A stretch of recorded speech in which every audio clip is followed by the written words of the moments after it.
Let's get the latest portal insight from Mike McAllister.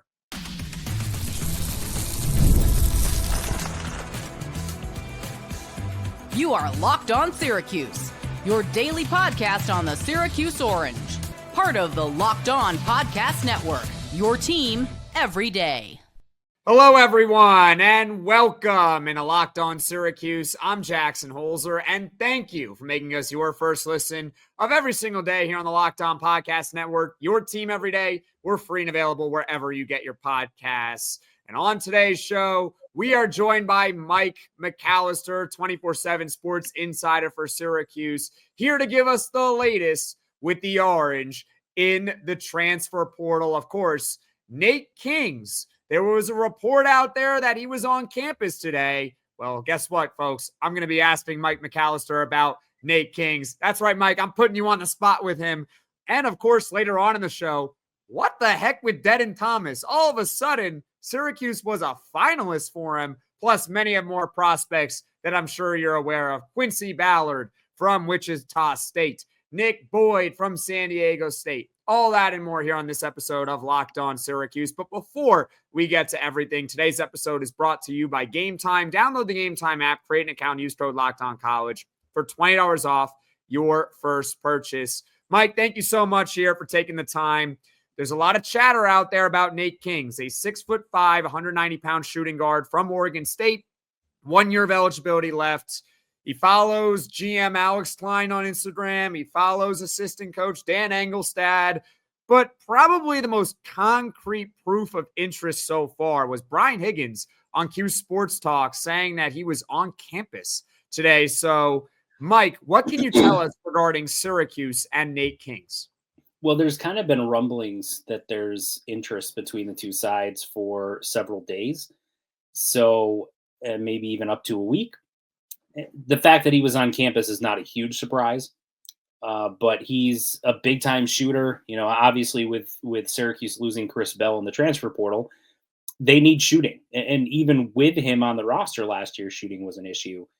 Well, Nate Kingz is one of the best shooters in the country, almost 45% last year.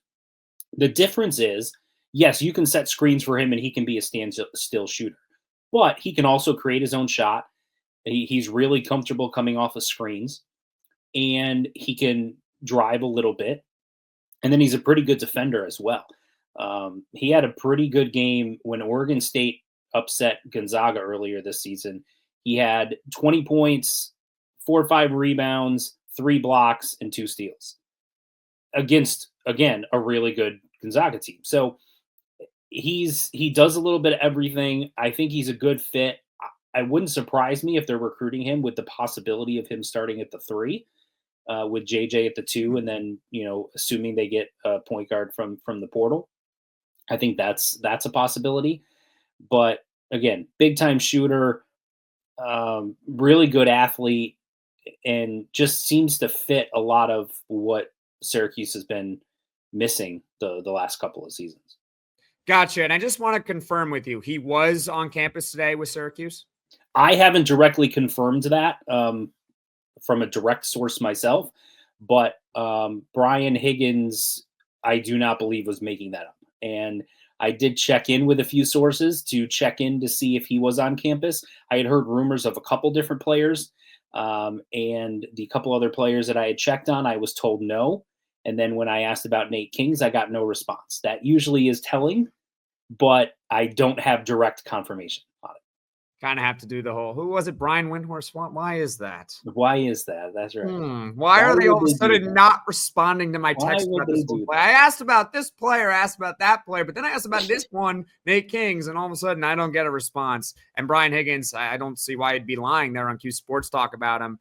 So you mentioned that Syracuse, they see him as more of a 3. Is there any way that they're recruiting him maybe to come off the bench? That's possible. Again, this is my guess. This isn't anything I've specifically been told about how he would fit, but they don't have a small forward on the roster right now. They don't, unless they're going to have Kyan play there. Or Aaron Womack, I guess. Or Aaron Womack, right. Both of those guys are kind of undersized at the 3. But to be honest with you, so is Nate Kingz. You know, they're kind of all in the 6'4", 6'5", type range, maybe 6'6" with Womack if you're pushing it a little bit. But typically with Syracuse wings, you're thinking of 6'7", 6'8", right? These guys aren't that. So it's speculation on my part, but I could see him potentially starting there if he earns the spot during camp. I could see him coming off the bench as either spelling JJ, or if they decide to move JJ over to the 1 in certain rotations, I could see him playing some 3 if they decide to go 3 guards. I think he gives you some options, and so that's part of the attractiveness as well. All right, so that's Nate Kingz, the 6'5", 190-pound shooting guard from Oregon State. 1 year of eligibility left, 44.6% from 3 last year, and it appears that rumor about Syracuse and Nate Kingz' potential interest is very much real. I want to get to a point guard now.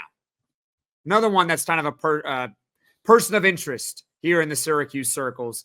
Nick Boyd, 6'3", 170-pound point guard from San Diego State. Also, I believe, has 1 year of eligibility.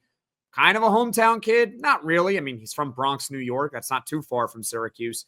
He's mostly been connected, just from the articles that I've looked up here, North Carolina and Wisconsin. However, there was a Wisconsin insider here, Dylan Graff, who mentioned that Syracuse was also among those teams that were poking around at Nick Boyd. So, Mike, I'll turn it over to you.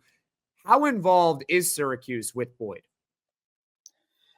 Well, it's interesting because he was one of the people that was, I said there were some rumors that other players were visiting Syracuse along with Nate Kingz, and he was one of the rumors. Now, I was able to confirm that he was not, in fact, visiting, but the fact that there was that level of a rumor, and you've heard that there is some interest, I don't know that there's, some sort of extensive connection like there is seemingly with Nate Kingz at this point. It's hard to really discern where they are in terms of how hard they're pushing for certain guys.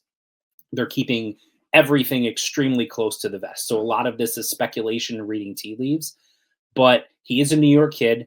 They need a point guard. He's got multiple years of experience. I know he was at San Diego State last year, but the 3 years prior to that, he was with Florida Atlantic. And we remember those 2-3 years when Florida Atlantic was really good and they made that Final Four run and whatever. He was on those teams. So, and he's got 82 starts in his college career. He's shooting 37% from 3 for his college career. He averaged 4 assists and 4 rebounds and a steal per game last year, the most minutes he's played during his career. He seems to check a lot of boxes, and he's 6'3" at the point guard spot, which is a little different than the 5'10", 5'11", Jaquan Carlos that they had this past season, even, having Kyle Cuff in there. So it seems like it would be a good fit from a lot of ways, better shooter than what they've had, better size than what they've had, and can score at all 3 levels. But as far as where the interest goes, most of the chatter around him has centered around Wisconsin and North Carolina. I think most kind of consider North Carolina a slight favorite between those two. But, if Syracuse can continue to operate behind the scenes and behind the shadows, and then, we've seen it with other players that all of a sudden a surprise announcement happens. I think that's their best case scenario if they want to get Boyd, is to try to operate that way, as opposed to having a very public, I'm going to visit all these 3 schools and then kind of see where things play out. Along those same lines, ever check your bank account and wonder, where did all my money go? Between dining out, online shopping, and entertainment, it's easy to lose track, but that's where Monarch Money comes in, your personal CFO, giving you full visibility and control over your finances. Monarch Money isn't just a budgeting app, it's a complete financial command center. You can track all your accounts, investments, and spending in one place, so you stop just managing your money and start building wealth. Instead of juggling multiple apps, you can use Monarch to check your finances, track spending, and even plan long-term goals. Take control of your finances with Monarch Money. Use code LOCKEDONCollege at monarchmoney.com for 50% off your first year. That's monarchmoney.com, code LOCKEDONCollege for half off your first year. Imagine watching your favorite team live, feeling the energy of the crowd, and witnessing unforgettable moments. There's nothing like experiencing a big game in person. Getting tickets shouldn't be stressful, and that's where Game Time comes in, making it easier than ever to grab last-minute seats at unbeatable prices. Curation makes it easier to find better value for tickets to sports, concerts, comedy, theater, whatever you would like. I just checked the Game Time app, and there are amazing deals on some huge matchups for the New York Mets coming up. Take the guesswork out of buying tickets with Game Time. Download the Game Time app, create an account, and use code LOCKEDONCollege for $20 off your first purchase. That's LOCKEDONCOLLEGE for $20 off. Download Game Time today. Last minute tickets, lowest price guaranteed. We're joined by Mike McAllister, Syracuse sports publisher, great insider. Does Syracuse intentionally tell these kids like, hey, don't say anything online? Is that what they're doing here?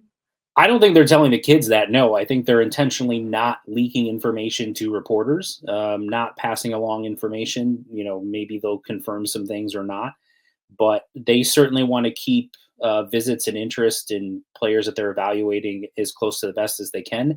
Now, you do see lists on a regular basis, and this will kind of prove that that's not what's happening, is you'll see these lists come out from players that say, the following player in the transfer portal told me that he's heard from these schools, and Syracuse is listed in several of those situations.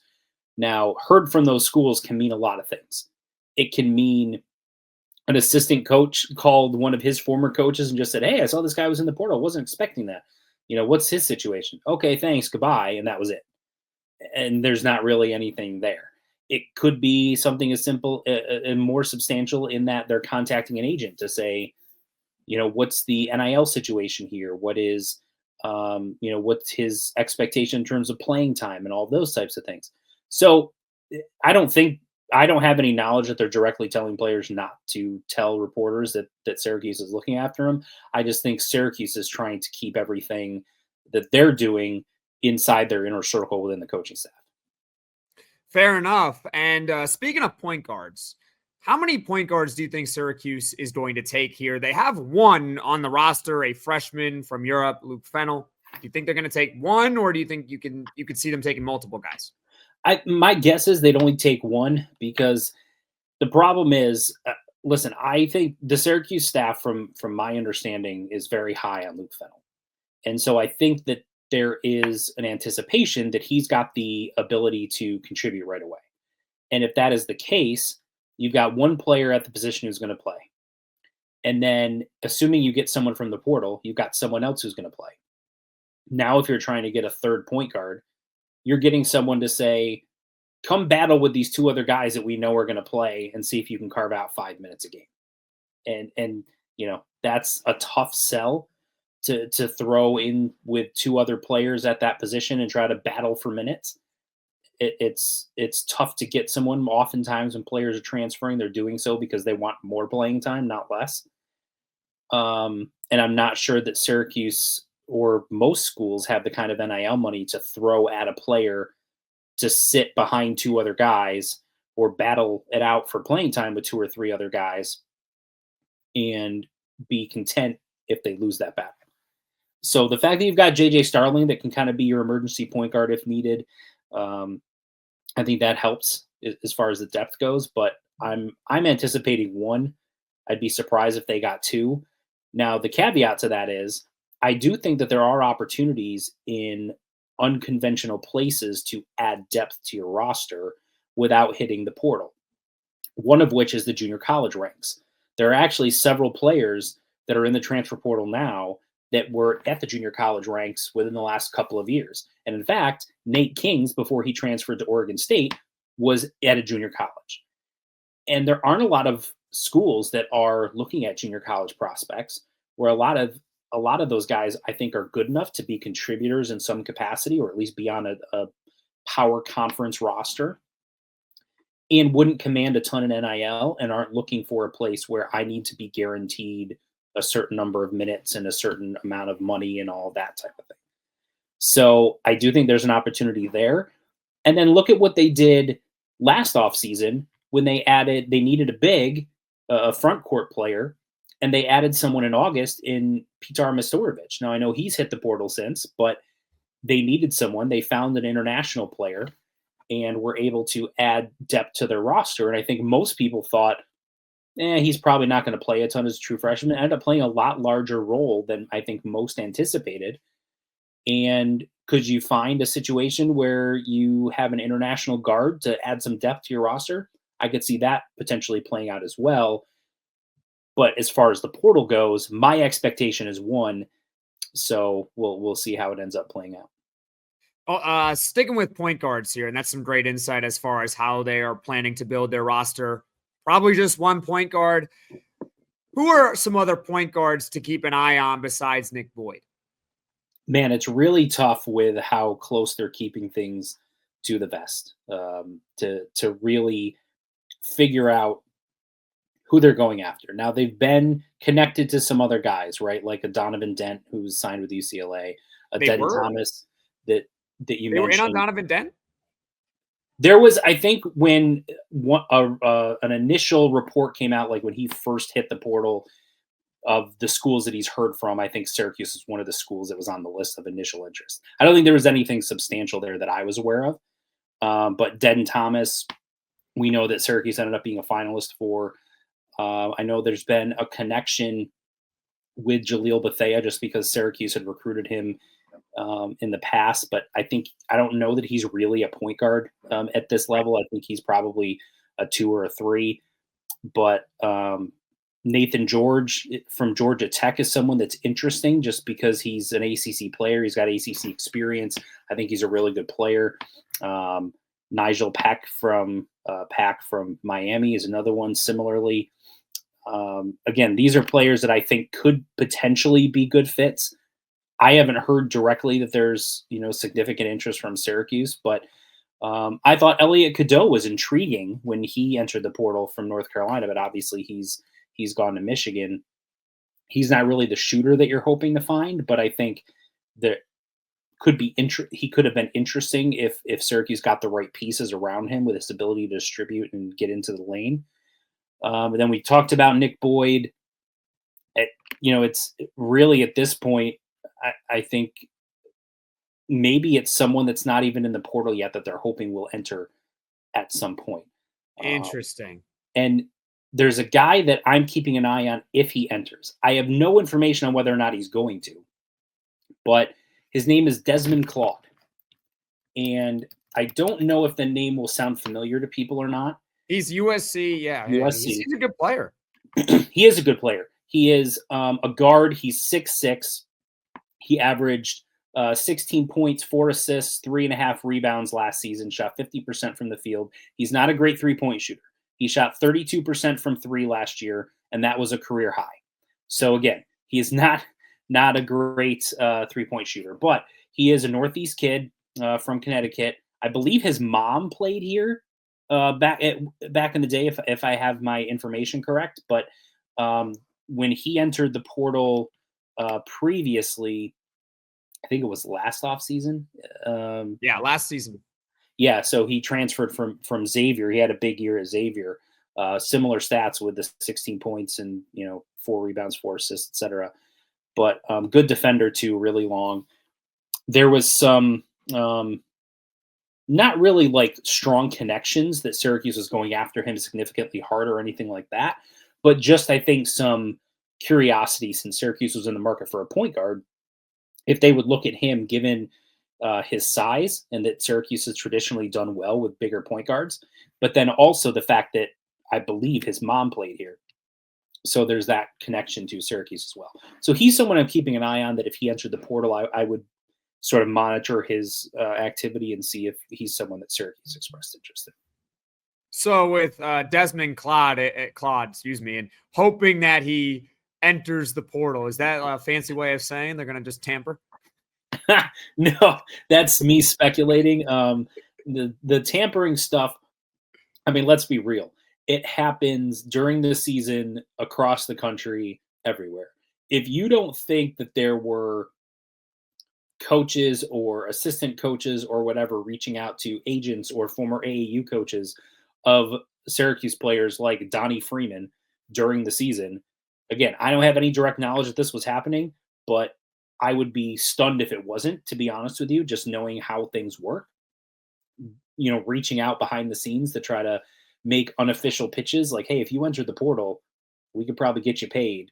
That type of stuff happens all the time. And that's part of the reason why you'll see players enter the portal with the do not contact designation, sometimes that is because they know exactly where they're going. And I know Syracuse fans don't want me to bring up anything related to UConn, but I'm going to. Dan Hurley said as much. He did an interview, I think, with 60 Minutes during the season. And he said, yeah, 50% of my roster is going to hit the portal. And he said, and a bunch of them already know where they're going. The portal hadn't been open. Nobody could be contacted. How could you possibly know that you're going to enter the portal and exactly where you're going unless there is some sort of communication going on that's not supposed to be happening? It happens all across the country. But again, I don't have any direct knowledge that it's happened to Syracuse players. I have no knowledge that Syracuse is actively doing that themselves. But I think you'd be naive to think that, some Syracuse players didn't have people trying to contact them during the season. You know what they're using? Signal. It's those owls from Harry Potter. That's what they're using. I mean, I'm not going to sit here and advocate for breaking the rules, but there's. Then I will do it. You can do that. I am going to tell Syracuse basketball to get off the high horse and break the rules. There is the old adage in sports, and especially in recruiting: if you're not cheating, you're not trying. Right? That's been a thing.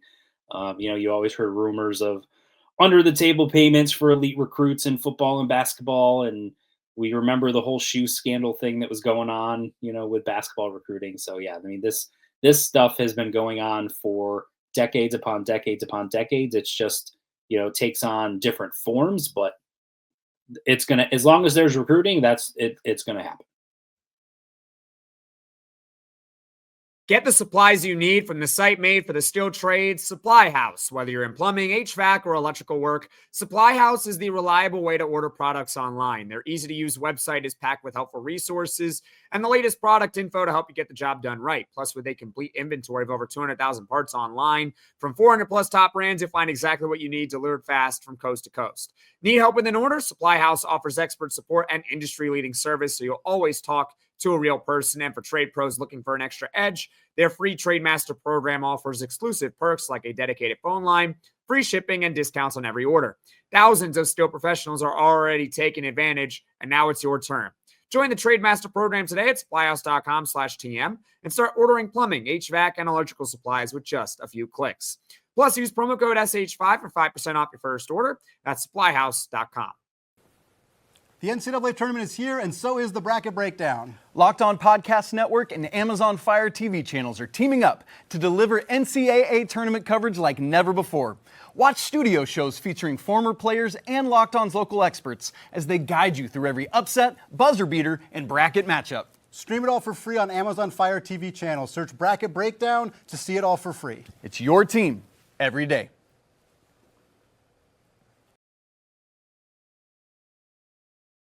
We are joined by Mike McAllister, publisher for Syracuse on 24/7 Sports, great insider. Let's talk about a center from Wichita State that I think a lot of people are aware of, and that is Quincy Ballard, another person of interest here in the Syracuse circles. I mean, he's literally from Syracuse, and I think he's turned them down multiple times. Yes, he has. As playing for the great. So how has his portal cycle been, and is Syracuse actually involved with Quincy Ballard, or is this one of those things where, hey, he's from Syracuse, that's cool? I think that's the main connection, is that he's from Syracuse, and Syracuse needs big. When the portal first opened, we knew that grabbing a center was a priority. Now, they have grabbed William Kyle from UCLA, and I think he does check a lot of boxes in terms of what they need from that position, the athleticism, the rim protection, the bounciness, all of those types of things. But Quincy Ballard is a really good player and has developed into a really good player. He was kind of a 3-star, very under the radar recruit coming out of high school when he went to Florida State, picked them over Syracuse. And I don't think anyone really thought he was going to turn into anything significant, and then went to Wichita State, and he's basically been 12 points, 9 rebounds, and 2 blocks a game for a couple of seasons, and was one of the better defensive players in the country this past year. He's 7 feet tall, has a lot of starting experience at a high level, makes a ton of sense, especially given the fact that he is from Syracuse. Now, the question is going to be, how much money does that cost? Because bigs cost a lot in the portal. Bigs and point guards are your two biggest. They cost a lot, especially the really good ones. We know that he's been in discussions with Mississippi State and Memphis, and so I'm sure they're going to be throwing good money at him. So I don't know how much money Syracuse has or what their salary cap is, so to speak, but they have to sort of balance out, okay, we've got William Kyle. How much money do we have left? How much are point guards going for? How much is Nate Kingz going to cost, assuming they land him? And then figure out, do they have the funds to be able to go get a guy like a Quincy Ballard, or do they have to find someone a little bit, more under the radar? I don't know what the financial situation is there, but the other part of it is, how interested is Quincy Ballard in coming to Syracuse, even if the money is there? It seems like, given that twice he hasn't come to Syracuse, maybe he just doesn't want to play for the hometown team. It's just something that's not attractive to him as a basketball player. He's got lots of options. Maybe he just wants to see where things go. Okay, so with William Kyle, we don't know really how much he went for, do you know how much he went for in NIL? Or okay. My question to you is this. Why did they do it so soon? Because obviously he costs something, right? He has to have cost something. Right, everyone does, yeah. Right, so why? He seems like he's going to be more of a role player, or he kind of has a more role player type profile. Why did they go get him first? Because obviously he costs something that could potentially prevent you from getting someone else who might be better. I understand that, but Syracuse is in a position where when you have a guy that you think fills a need of yours, you need to take him when you can take him. I don't think you can say to a player, which, let's be honest, if Syracuse had gotten him last offseason coming out of South Dakota State, it would have been a huge addition. I mean, he was, I don't know if he was Defensive Player of the Year, maybe he was first team all-conference. I believe he was Defensive Player of the Year. Yeah, I think he was. One of the best rim protectors in the country. Like I said, extremely athletic, 44-inch vertical, throwing lob passes all day. Coach Autry has talked about his vision ultimately of Syracuse and how he's trying to build teams. He wants to play fast and play in transition. This is a big who fits that to a T. He can run. He's athletic. He finishes. He dunks. He can dunk over people. Think about Syracuse back in the day when you had the Akeem Warwicks and those types of guys that were dunking on people. And so, yeah, he might not be 6'11", 7 foot, but he can still dunk on people like crazy. And he's still got a 7'3", 7'4" wingspan. I think a lot of people would have been really excited if he had come the previous offseason. So this is still someone with starting experience, had a lot of talent. He got into a situation at UCLA. I think there were some rumblings that maybe there were some injuries that caused him to kind of get behind a couple of talented bigs that they had, and then just didn't seem to be a good fit for whatever reason. So now you get him into a situation where you feel like it is a good fit and he can get back to what he was at South Dakota State, play some more minutes. You could end up having yourself a significant steal. So if you do your legwork and your evaluation and all of your scouting and say, yes, this is a guy that is exactly what we need, even if he doesn't cost a ton and et cetera, we know whether we think he could end up starting, whether we think he could end up being a key reserve for us. He's someone that if we wait, someone else could snatch him up. We might not find someone as good. And that's not a risk, I think, that you take when you're in Syracuse's position.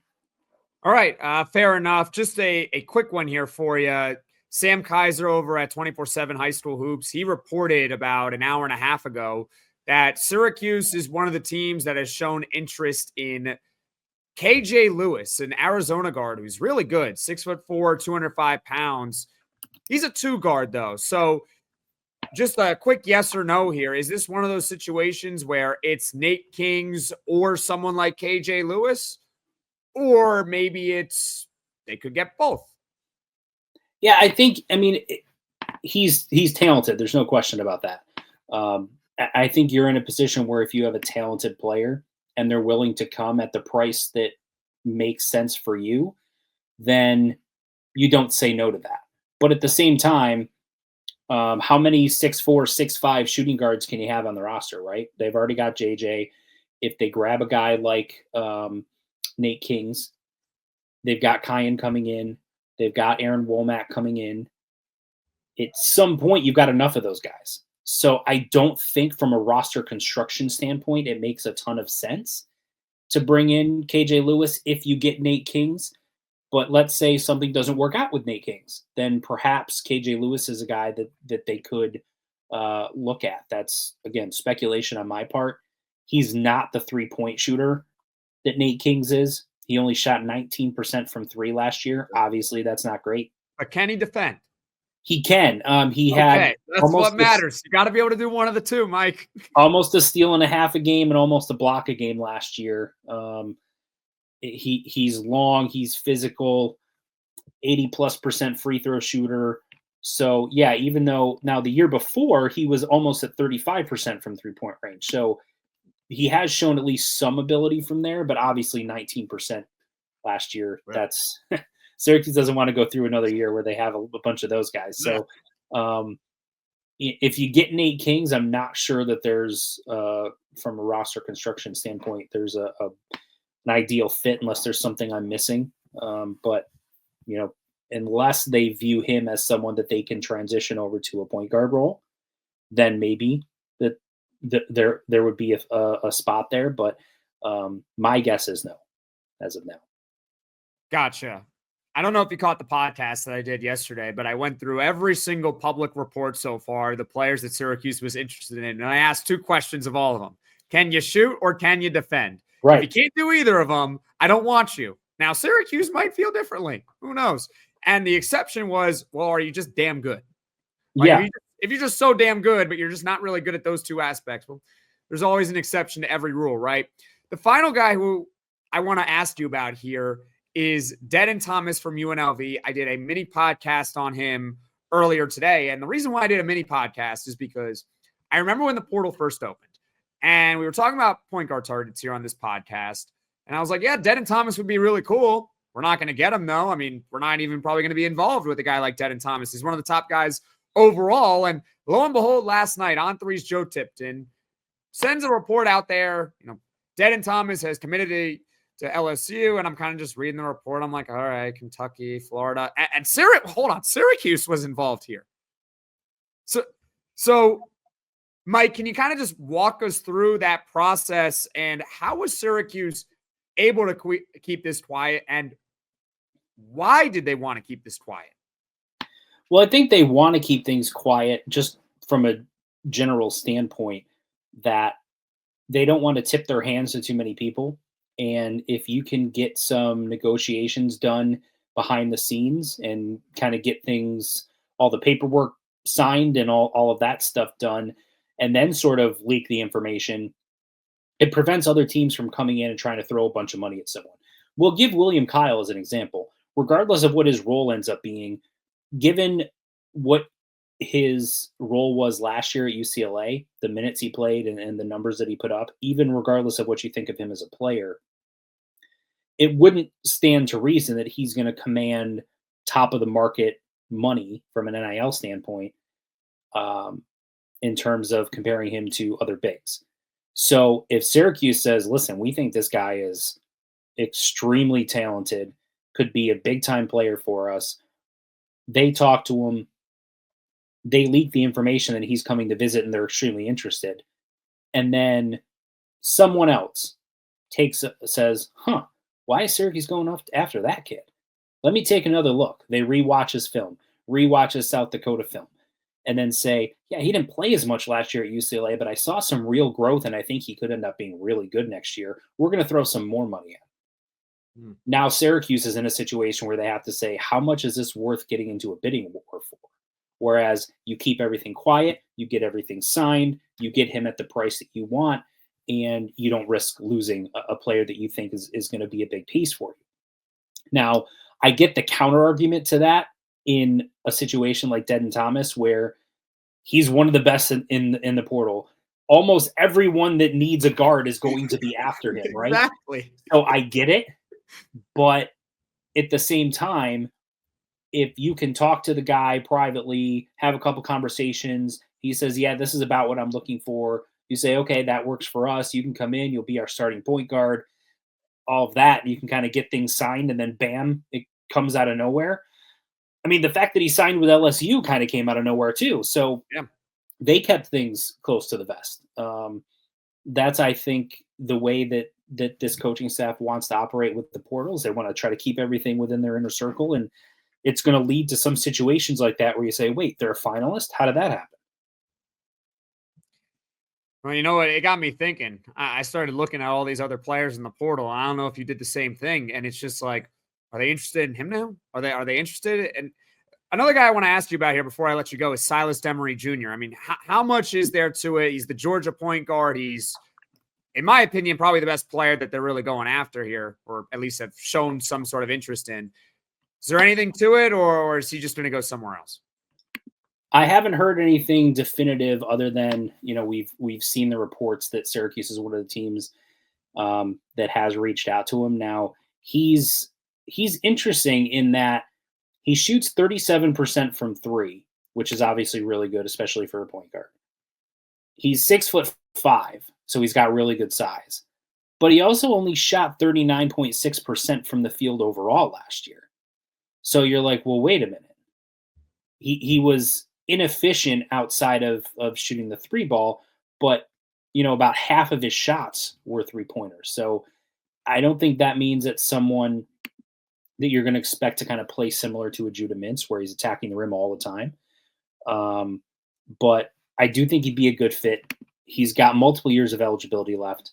He's really athletic. He's very talented, but he's going to be someone where the competition to get him is stiff. I don't know where he's leaning right now. I don't know what his situation is, but he's someone I think that if he wanted to come to Syracuse, I think it would be hard for them to turn him down for sure. Well, I hope he does want to come to Syracuse. That is 24/7 Sports publisher for Syracuse, Mike McAllister. Thank you so much for taking the time, Mike. Where can people find you on social media? You can find me at McAllister Mike 1 on Twitter, and you can also find me on Blue Sky. I believe my Blue Sky is linked in my Twitter bio in some way, but you can search me at Mike McAllister.